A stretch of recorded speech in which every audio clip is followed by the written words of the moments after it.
Veterans who have faced life and death on the battlefields of Korea and all across Europe, a shutdown won't stop them from seeing memorials built in their honor. On Wednesday, an HonorAir Knoxville flight plans to make its 15th trip to the nation's capital. Organizers tell John Henry there was little doubt this flight would take off. John?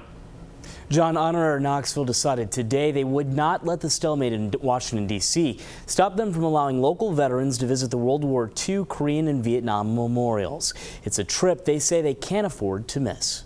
David says national defense. Paul Clapp still has his medals from his days in the Navy. I was in Korea, and that's where I had what we call combat.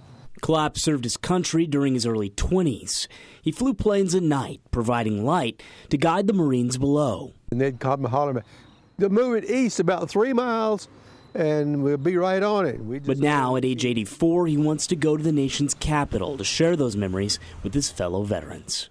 Looking back on it, looking way back on it, we did it, and we did a good job. And he's not going to let a government barricade get in his way.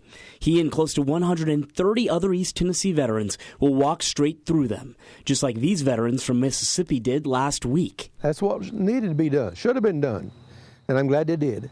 HonorAir Chairman Eddie Menace said Wednesday's trip has been in the works for months. Considering the age of some of the veterans, he said canceling just couldn't work. Rescheduling could mean that some of these men and women would never be able to go again. He says the shutdown will create its share of logistical problems like parking and transportation, but the National Park Service will allow their visit. We've been instructed to take the barricade apart, get the group in, and then slide the barricade back shut.